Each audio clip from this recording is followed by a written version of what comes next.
Hai, it's Jacqueline Sriningtan, dan di video kali ini aku bakal membahas tentang Indonesia pada masa awal kemerdekaan. Perang Dunia Kedua di kawasan Asia Pasifik berawal dari peristiwa pengoboman pangkalan laut Amerika Serikat di Pearl Harbor, Hawaii. Hal tersebut membawa Jepang mabuk dengan kemenangan, tapi sayang keunggulan militer Jepang hanya berlangsung selama 6 bulan. Pada akhirnya, Sekutu berhasil melemahkan Jepang dalam pertempuran Laut Karang pada bulan Mei 1942. Februari 1944, pangkalan perang di Kwajalein di Kepulauan Marshall jatuh milik Jepang oleh Sekutu. Sedangkan pada 19 Juni 1944 di Guam dan Saipan di Kepulauan Mariana pada 9 Juli 1944, pangkalan angkatan laut dan pangkalan perang Jepang lainnya juga dijatuhkan oleh Sekutu. Hal tersebut membuat Perdana Menteri Jenderal Tojo digantikan oleh Jenderal Koiso Kuniaki menyadari. Jenderal Koiso membuat perjanjian kemerdekaan pada 7 September 1944 dan BPUPKI. BPUPKI diketuai oleh Dr. Rajiman Wedudiningrat dan tugasnya adalah mempelajari dan menyusun rencana pembangunan pemerintahan Indonesia Merdeka. Dalam rapat di Singapura, diputuskan Jepang akan memberikan kemerdekaan Indonesia secara bertahap, yaitu Jawa pada 7 September 1945 dan pulau-pulau lain sesudahnya. 7 Agustus 1945, Panglima Tentara Jepang di Asia Tenggara Jenderal Terauchi menyetujui pembentukan Dokuritsu Junbei-inkai atau PPKI. Tugas PPKI adalah menyiapkan segala sesuatu yang berkaitan dengan perpindahan kekuasaan dari pihak pemerintah penduduk Jepang kepada bangsa Indonesia. Pada tanggal 6 dan 9 Agustus 1945, bom atom dijatuhkan di kota Hiroshima dan Nagasaki oleh Amerika Serikat melalui pesawat pengebom B-29. 10 Agustus 1945, Jepang mengajukan permintaan damai kepada Sekutu. Akhirnya, pada 14 Agustus 1945, Jenderal Terauchi menandatangani penyerahan Jepang kepada Sekutu.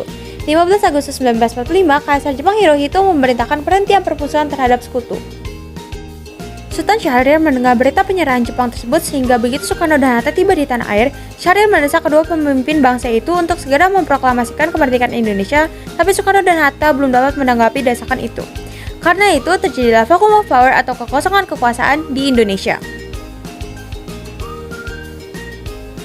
Peristiwa Rengas Dengklok adalah peristiwa di mana Soekarno dan Hatta diculik oleh para pemuda. Peristiwa ini diawali pada saat pemuda yang dipimpin oleh Chairul Saleh melakukan pertemuan di Gedung Lembaga Bakteriologi di Jalan Penggagasan Timur nomor 17 Jakarta.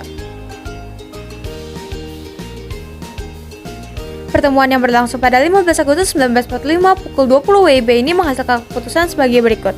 Yang pertama, mendesak Soekarno dan Hatta untuk memproklamasikan kemerdekaan Indonesia pada hari itu juga, menunjuk Wikana, Darwis, dan Subadio untuk menemui Soekarno-Hatta dan menyampaikan keputusan rapat dengan catatan kemerdekaan tidak dapat diproklamasikan melalui PPKI.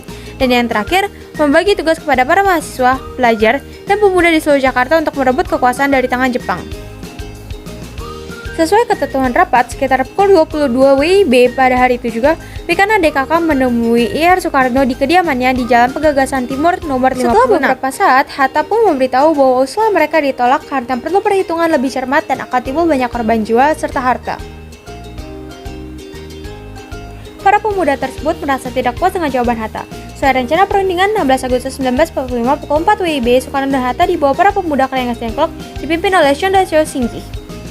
Rombongan tersebut tiba di Rengas Dengklok pada pukul 17.30 WIB dan dalam pertemuan tersebut dengan para pemuda di Rengas Dengklok, Ahmad Subarjo memberikan jaminan dengan taruhan nyawanya bahwa proklamasi kemerdekaan akan dilaksanakan pada tanggal 17 Agustus 1945. Atas jaminan itu, para pemuda kemudian bersedia melepaskan Soekarno dan Hatta kembali ke Jakarta. Kalimat pertama rumusan naskah proklamasi merupakan buah pikir dari Soekarno dan Ahmad Subarjo yang diambil dari teks pembukaan Undang-Undang Dasar 1945. Sedangkan kalimat terakhir merupakan sumbangan pikiran dari Muhammad Hatta. Hasil pembicaraan mereka bertiga yang disaksikan oleh Soekarti, Sudiro, dan BMD diperoleh rumusan tulisan tangan Soekarno yang seperti berikut ini. Kami, bangsa Indonesia dengan ini menyatakan kemerdekaan Indonesia. Hal-hal yang mengenai perpindahan kekuasaan dan lain-lain diselenggarakan dengan secara sesama dan dalam tempo yang singkat-singkatnya, atas nama bangsa Indonesia. Soekarno mengusulkan agar yang menandatangani naskah proklamasi cukup 2 orang saja, yakni Soekarno dan Hatta sendiri. Dengan disetujuinya usul tersebut, Soekarno meminta Sayuti Melik untuk mengetik naskah itu berdasarkan tulisan tangan Soekarno. Setelah proses penandatanganan itu, Soekarno memberitahukan bahwa warga Jakarta dan sekitarnya telah diserukan untuk berkumpul di lapangan Ikada untuk mendengar pembacaan naskah proklamasi. Namun, Soekarno tidak menyetujui ide tersebut. Ia khawatir akan timbul berontakan antara rakyat dan penguasa militer Jepang. Soekarno pun mencetuskan ide agar pembacaan naskah proklamasi dilakukan di rumah kediamannya di Jalan Penggagasan Timur nomor 56 Jakarta, sebab halamannya cukup luas untuk ratusan orang. Pembacaan teks proklamasi pun dilakukan pada hari Jumat 17 Agustus 1945.